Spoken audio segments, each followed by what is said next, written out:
Hey friends, Ash here with Gents, back with another viewer choice video. If you want to have one of your video choices put up onto this channel potentially, hit up the community tab. There's a post on there where you can leave your request. My wife, she picks them out, so I have not seen them, and I'm gonna pick a random one here, and whatever it is, we're gonna do it. Wish me luck.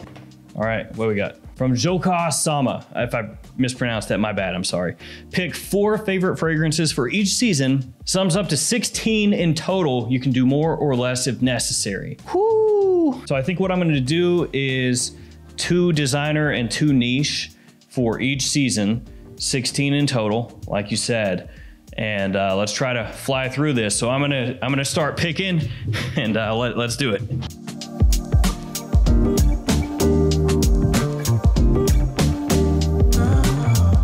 All right, guys, I got them. Basically, the way I do this for these videos is I just try to rush through, and whatever pops into my mind, that's what I grab. So are there fragrances that if I sat here and took forever and really dug deep and thought about it and walked through and did my paces that I would probably have in here instead of these? Yeah, there's definitely some of those out there. But that's what we did, 2 niche, 2 designer for each season. We got spring, summer, fall, winter right here in front of me, and we're gonna run through this. Let me spam you with some codes real quick. If you shop at Joma Shop, use code GENTS8, save yourself $8 over any order over $100. They're adding all kinds of fragrances, so use that, save a little money. And then Twisted Lily, of course, GENTS10, 10% off the whole website. Let's start with spring. We're doing the niche first and then designers. So niche, it's pretty simple, dudes, but I got to. Green Irish Tweed. This is my go-to quintessential spring fragrance.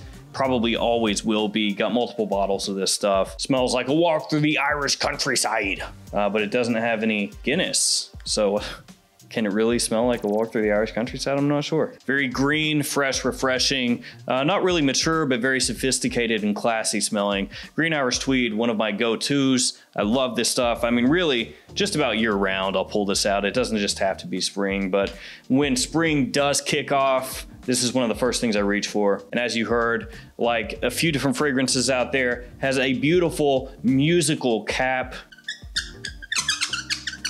Oh, just music to the ears. Not at all grating and just, ah! And then also Bleecker Street from Bond No. 9. This is one of the only Bond No. 9 fragrances that I go back to. No offense, I guess, to Bond No. 9, but a lot of their fragrances just not to my liking, especially when you really dive deep into it and you're looking at the retail price and, you know, is it worth it? For most of them, I'd say, nah, my friend, it is not. Keep on looking. But Bleecker Street, it keeps pulling me back in. Now, I know some people don't really dig Bleecker Street, and some people will say, you know, it just smells like Purple Label from Ralph Lauren, which is very similar to this for sure, and Purple Label came out first, so what are you gonna do? But I think Bleecker Street overall, a little bit of a better fragrance, got more push to it. Does it have a synthetic edge, especially for a niche fragrance? I would say, yeah, it does. But the grassy smell that it puts across, that blueberry in there, the suede as it dries down, another fragrance that as soon as I smell this, I know it's spring, I know it's on, love this. 2 designers now with Gentleman Cologne. Now this one I passed by a couple times. I was making a couple loops around the old fragrance collection here, trying to pop some things out of there and figure out what was gonna be in this video here today. And yeah, I picked it up, smelled it, I love it, but I sat it down and I thought maybe something else, but I kept coming back to it. So Gentleman Cologne, it's gonna give me a little bit of that iris that I love so much, but here it's done in a slightly like misted with water, semi-aquatic green tinge around the edges. I'm a sucker for green fragrances. I know some people out there hate them. I like them a lot. Thankfully though, this doesn't go too far to the green side, down the green path, because then even more people would just write it off instantaneously. But I think this is great. This has just the right touch of sophistication and class that you can pull it off easily in more formal situations, business situations, office situations, but it doesn't come across too stuck up or fuddy-duddy or old and musty and dusty. So you can rock that casually with these as well. Really nice stuff. And it gets overlooked by most all the other fragrances in the line. So it flies under the radar just a little bit. And then I also went with Bulgari Man Wood Neroli. Once again, it touches pretty much everything, covers all your bases. You can wear this in about any situation.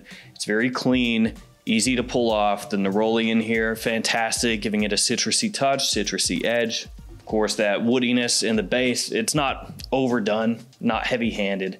It does have a masculine feel to it, but it's not something that's going to come across dated at all. It smells awesome. Now, if you really like green fragrances, you like them a lot, like me, then I want to turn your attention to this one. This is kind of a bonus, you could say. It's from LOEWE. It's Solo Origami. Now, if you like green scents, like very green, I mean, look at the color, okay? They're not hiding it from you. They're telling you this is green, boy. If you like green fragrances, guys, check this out. Flies right under the radar, and it is great, great, great quality. It's got like a throwback fougere kind of feel to it, but done in a modern way. Presentation, very nice and classy. The only drawback with this is mine has a propensity to do what it just did. Now, in case you're unaware of what it just did, it took the collar from around the atomizer. You see how that's exposed? It's got this crimp right here. It's not supposed to have that. And then what happens is you put the cap back on, it won't click. Now, thankfully, I have this handy dandy tool, which is actually just a pin that my wife got me that has like multiple uses, like bottle cap opener, but it's got this little hook on it, you see? And you can put it down in there, and it pulls the collar back out that you can then put back over your bottle. It's like I'm doing surgery. This thing is so useful. This is literally the only thing I use this for. Summertime up next.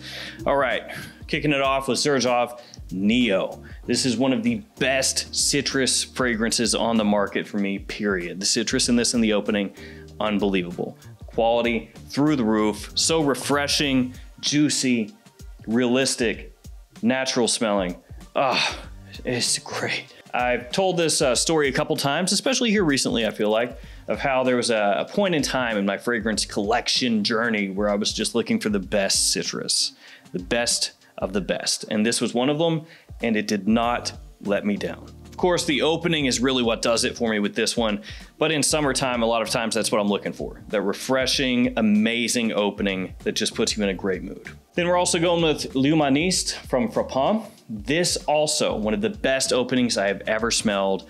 It's got a little bit of a boozy kick to it, not heavy-handed, more of a sparkling booziness, not like rum or anything like that. It's a nice little gin pop in the opening. You know, it's got that juniper undertone to it. Citrus, again, smells fantastic, lively, sparkly, just jumps off your skin, grabs attention immediately. The drawback with this one, the performance is not all that good. But in the middle of summer, again, if I'm just wanting to spray something on that's gonna last for a few hours, that's gonna smell absolutely amazing and put me in a good frame of mind, that's one I'll go to. Another one with crappy performance, but just smells so good, you know, you live with it. It is what it is. DIOR Homme Cologne. This is quintessential summer for me. It has an icy lemonade feeling when you spray it on. And yeah, maybe you'd rather drink icy lemonade than smell like icy lemonade, but it is so brisk and refreshing and enlivening that who cares? There are a number of other fragrances out there that have similarities to this one. Mercedes-Benz Cologne, Jimmy Choo Man Ice, and Chanel Eau L'Arôme Sport Cologne, all similar to this one. Jimmy Choo just throwing everything off. You know, it couldn't be Jimmy Choo Man Cologne. Everything else is cologne. What, you gotta be ice? You gotta be cool? Vanilla Ice in Teenage Mutant Ninja Turtles 2. Are you that cool? And then, of course, light blue Forever, which reminds me of The Sandlot. You know, where Squints is telling the story about the beast. Forever. You know what I'm talking about. If you don't know what I'm talking about, go watch The Sandlot. It's a classic. What are you doing? After this video, The Sandlot. Go watch it. The grapefruit in the opening here, stunning, rindy, tart, sour, sweet, all at the same time. Absolutely adore it. The dry down, of course, kicking me a little bit of vetiver, keeping me happy, keeping me in a good mood. Wife thinks it's absolutely amazing. She's drawn to that grapefruit like moths to a bug zapper. I guess a flame would have been better. Now we're on to fall. And I gotta go with Sultan Vetiver from NISHANE. One of my favorite vetiver fragrances on the market, captures so many facets of vetiver. You're getting it all, you're getting the goods here. You're gonna get a bit of grassiness, a little bit of dryness, a little sweetness, earthiness, touch of freshness, getting it all. You've also got tonka in here, neroli, bergamot, helps soften the opening, leads you into the vetiver. Very wearable stuff, very versatile. And this is one that you could really pull off spring, fall, even winter, but I had to put it somewhere, so fall it is. And then a bit of a different one, Layton. This is just the old go-to, the old standby, spicy, sexy, sweet. Everybody knows it. Hyped for a good reason, big compliment factor, good performance, very wearable, very approachable. It's niche, but done with designer sensibilities in the sense that it's really just made to be as people-pleasing, mass-appealing, and versatile as possible for the cooler months. You know, it's just one of those easy reaches. Sometimes you gotta have something like this. Then a couple old standbys, a couple old buddies of mine. Well, not that old, few years, but we've grown close pretty quickly. Rossa Black from Prada. Absolutely adore it. Filled my niche of Midnight in Paris and Bulgari Black being discontinued. It's like the evolution of those fragrances. It's very interesting, yet appealing to pretty much anybody, even people who don't know much at all about fragrances, who haven't smelled many fragrances. They'll think it smells different, but nice. Absolutely adore Rossa Black, which means that Prada is probably going to discontinue it sooner rather than later, just so they can spit in my eye a little bit more. And then after that, Giorgio Armani, code Absolu. Yeah, you had to know it was gonna show up. You gotta be one of those scents that just stays around for quite a while with me. It's like it plays to that younger side of me that wants something sweet, that wants something attention grabbing, something a little bit playful, but at the same time, it has a very slight adult, reined in, sophisticated side to it. Whereas Profumo is just loud, it's in your face, it's aggressive, it's youthful, playful. This one is the older brother who has a cushier job. This stuff in the fall and the winter, especially in the evening, you get a little cool breeze whipping the spice around from this. Ooh. And we are into winter. First one is a little bit different. It is Amber Kiso from DS and Durga. Little bit goes a long way with this one, and I only got this one last year, so I haven't had it very long, which also means I haven't been able to wear it very much, which is why it would be one of the ones I would keep for this year. It is pungent. Pungent, guys. Look at that. You see that? Look how dark that is. They are not hiding it, just like with Origami with the green. Now it's named Amber Kiso, so if you know nothing about the house, nothing about the fragrance, nothing about nothing, then you would think, oh, it's an amber fragrance, so it's just gonna be really sweet and warm and resinous and easy going, easy breezy. But ambery, it's really not. When you smell it from the atomizer or as soon as you spray it on, you know what you're in for. Leather and woods. Multitude of different woody notes used in here, a bit of an incensiness to it as well, and then that leather is right there, right from the beginning. It is a strong fragrance, big time projection. The quality is there though. It feels so nice, so well put together, well blended. It doesn't come across harsh at all, which sometimes can happen with leather. Now I say that it doesn't come across harsh, but if you're the type that does not like darker leather fragrances, you probably won't like this one either. Even though for me, it's a nice kind of middle ground between hardcore animalic leather and super soft wimpy suede. It's somewhere in between there, leaning ever so slightly more toward the more hardcore side. And then I'm going with Amouage Overture Man. Had to put an Amouage in here. When you start getting into those cooler months, Amouage fragrances, so many of them are perfectly suited to cut through that cold, packing a big wallop, and this one certainly does that. Smells amazing, the quality through the roof here. Nice booziness, nice resinous feel as well. Very warm, spicy, a little bit of an animalic touch to it, some smokiness as well. It's a big boy fragrance, you could say that. A little bit of a hype beast of Amouage. It's gotten a lot of love, but it makes sense why.